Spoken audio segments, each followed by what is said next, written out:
Broadcast Center in Los Angeles. This is Kcal 9 News at noon.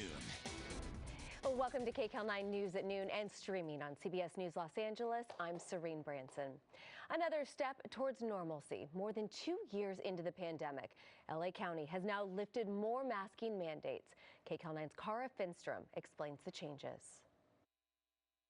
We saw the news on Channel 2 this morning, and we've gone mask-free for the first time this morning. The Hawkins are visiting from England, where masking guidelines have been relaxed a while. We were a little surprised when we got out here that it was still mandatory on public transport. It's just so liberating after having been through such a restricted time, just to not wear a mask anymore. For months, LA has been the only California county still requiring masks on buses, trains, and planes, as well as inside transit hubs. But today that order softened to a strong recommendation.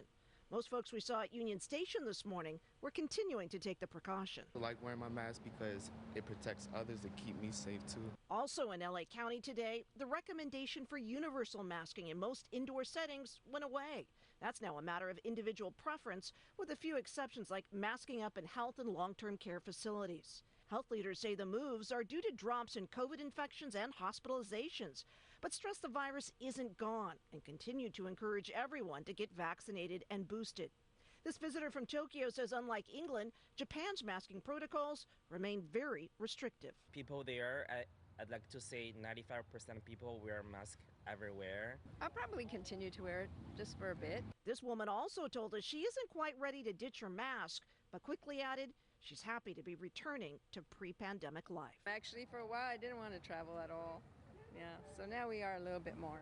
And she's headed to Big Bear to visit with her sister. One other thing the health department wanted to note is that individual businesses and venues, they can continue to require wearing masks indoors if that's what they choose. Reporting here from Union Station, Cara Finstrom, Kcal 9 News. And Hong Kong is ending a controversial measure aimed at slowing the spread of COVID-19. Starting next week, the city will scrap its COVID-19 hotel quarantine policy for new arrivals. Instead, people flying into Hong Kong will need to monitor themselves.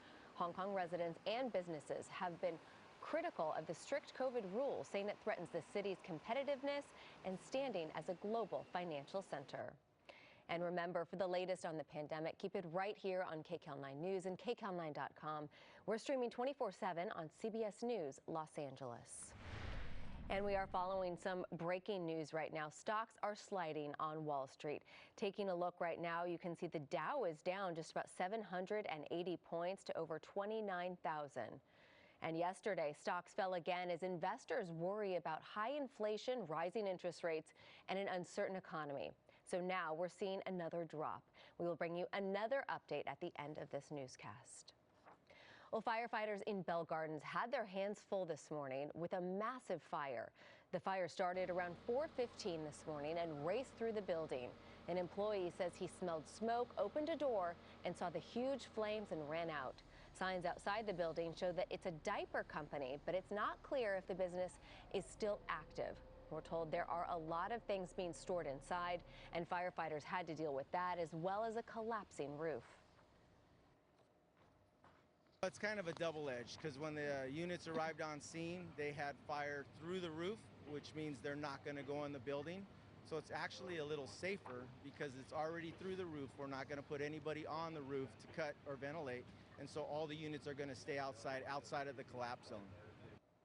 Firefighters are keeping an eye out for hot spots. Fortunately, no one was hurt, and they are still trying to figure out what caused that fire.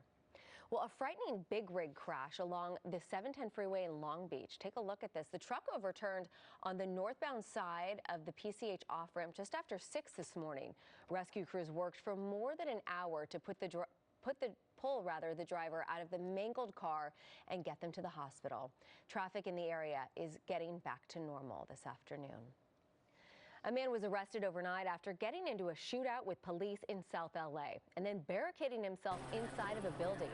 Officers say they tried stopping the suspect, who was wanted for assault with a deadly weapon, but he took off running. Officers say he shot at them and they fired back. Again, that suspect, who had barricaded himself inside a building, surrendered a few hours later. No one was hurt.